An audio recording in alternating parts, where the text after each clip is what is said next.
ciertamente nadie habla de la muerte, no nos gusta hablar de la muerte. Cuando estamos en un grupo y alguien topa el tema, cae mal, cae mal y tenemos que buscar otro tema para cambiar de tema, pues, y no les hablamos a nuestros niños, por ejemplo, de la muerte. Y nos pasamos haciendo planes, hoy voy a almorzar pollo, el fin de semana voy a ver a mis padres, en Navidad espero poder ver a tales o cuales personas. Y espero que el próximo año se gradúe mi hijo. Y eso es probable, pero no podemos estar seguros. Lo único que vamos a estar seguros es que algún rato nos moriremos y para eso no hacemos planes. Y eso es un problema. ¿A cuántos de ustedes les ha pasado que cuando se le cuenta a un niño que el abuelito o la tía se murió, con qué frecuencia, sobre todo los niños de menores de 7 años, pero a veces mayores, con qué frecuencia el niño responde preguntando quién le disparó o quién le atropelló? Estamos acostumbrados, nuestros guaguas, nuestros hijos están acostumbrados a pensar en que se mueren solamente, la gente se muere solamente de forma violenta, primero. Y segundo, se mueren los otros. Se mueren los otros, los viejos, los enfermos, los feos, los malos de las películas, los distintos en todo caso. Nunca se muere uno. Y de hecho nosotros también, obviamente, la televisión, el cine, las redes sociales han influido en esta cultura, pero nosotros también crecimos en esta cultura. Estamos acostumbrados a no pensar en la muerte, ¿sí? Sobre todo en la muerte propia, en la muerte de uno. Y más todavía, finalmente, como por mucho que ha avanzado la tecnología, la mortalidad humana sigue siendo del 100%. Conviene pues que nos enteremos y que de alguna manera nos preparemos. También me encantaría tener el chance de preguntarles cuántos de ustedes tienen más o menos preparada la muerte. ¿Cuántos de ustedes tienen por escrito el tema de que yo, en caso de una situación extrema, quiero que me hagan esto, pero no esto y esto otro? Yo tampoco. Yo ahora mismo ya lo tengo redactado, pero todavía no lo firmo, quiero revisarlo otra vez. La pandemia me obligó a esto. Quiero que mis hijos sepan qué espero de ellos y que sepan cómo cerrar mis cuentas bancarias y mis cuentas en redes sociales y los seguros y todas esas vainas. Ha sido un montón de cosas, ¿no?, para las cuales no estamos entrenados. Nadie nos entrenó para esto. Cuando nuestros abuelos, por ejemplo, le pedían en sus oraciones a Dios una buena muerte, ¿qué es lo que le pedían? Le pedían, obviamente, tener el chance de despedirse, de arreglar las cuentas, los problemas económicos, emocionales, sociales, hacerme de a buenas con tal o cual persona, confesarme adecuadamente y despedirme bien. Nosotros no pensamos en eso y pensamos qué es lo que nosotros deseamos al respecto. Posiblemente lo que deseamos es, bueno, ojalá me coja rápido, ¿ya?, un tiro o un infarto, y mejor si es que estoy dormido. Tenemos, bueno, y es normal, ¿no? Es uno de los miedos básicos, elementales, primitivos, tenerle miedo a la muerte, y es bueno, ¿no? No voy a decir que sea bueno desear la muerte, pero tampoco deberíamos tenerlo, no es sano tampoco tenerle tanto miedo. Quiero decir que pensar en la muerte no nos hace más tristes, nos hace más despiertos. Despiertos al día de hoy y al instante que estamos viviendo ahora mismo y que no va a volver a repetirse nunca más. ¿Por qué ahora le tenemos tanto miedo a la muerte? Es un tema en el cual no quiero ahondar precisamente ahora, y seguramente hay gente más experta que yo que podría hablar del tema, pero quiero hacer unas cuantas reflexiones y precisamente topaba este tema porque mucha gente me ha consultado, y no necesariamente como médico, sino también como amigo, como colega, sobre tanta gente que ha muerto y que no era, bueno, nunca es del todo esperable, pero que muchos colegas míos, tanto médicos como docentes, pero sobre todo médicos, han, han fallecido o han vivido experiencias de duelo muy cercanas. ¿Qué hacemos con el duelo? ¿Cómo vivir sanamente? Que es exactamente lo que se me pide que hable ahora. Bueno, el duelo hay que verlo, obviamente es una etapa, pero además de una etapa, es un proceso. Y un proceso implica que está lleno de tareas. Hay tareas por cumplir, ¿sí? Igual que el parto, se habla de la labor de parto porque que justamente es una labor, es un trabajo. También el duelo es un trabajo o la asociación de varias tareas. ¿Qué hay que hacer en estas tareas para vivirlo sanamente?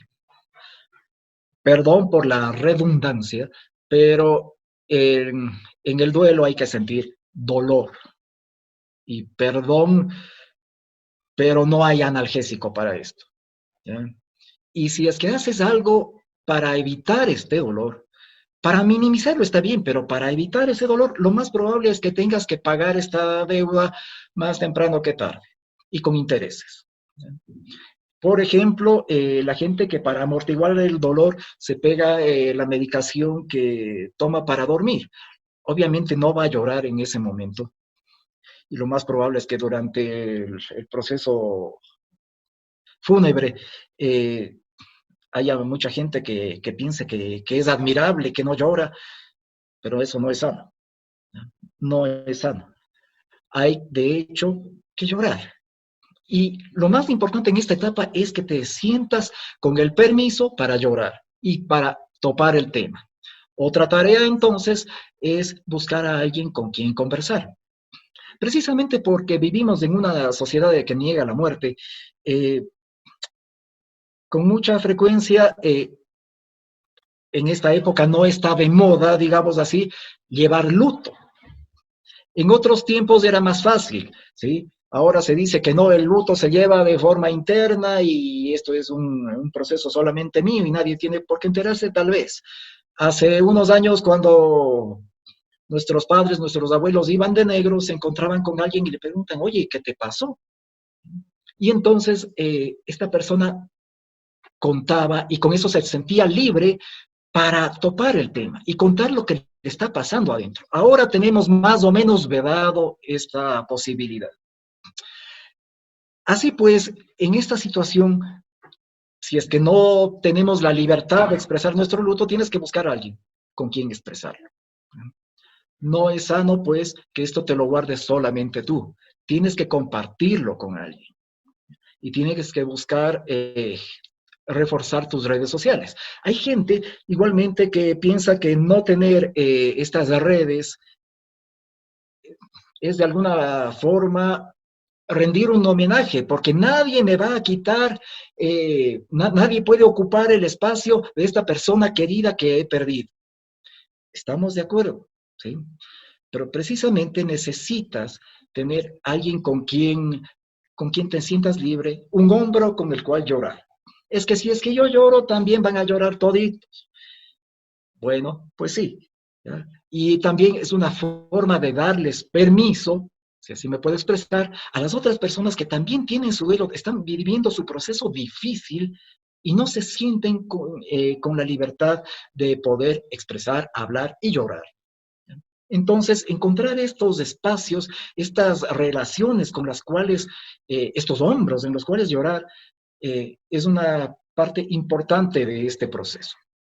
Finalmente, hay que detectar, y esto posiblemente sea tarea a veces de un profesional, pero también puede ser propia, detectar cuándo es un problema el duelo. Es decir, es normal, es una etapa y como todas las etapas, aunque sean duras, como por ejemplo la adolescencia o la menopausia o el mismo parto, es un proceso que hay que vivirlo, pero ¿cuándo se me está complejificando?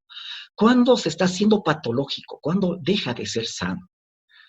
Bueno, eh, cuando hablamos de tiempo no hay un tiempo específico, pero posiblemente si no puedes volver a tus tareas habituales, y más bien dicho, si es que has vuelto a tus tareas habituales, pero no te desempeñas de la forma en que tú esperabas, pasado un segundo mes o tercer mes, ya es hora de pedir ayuda.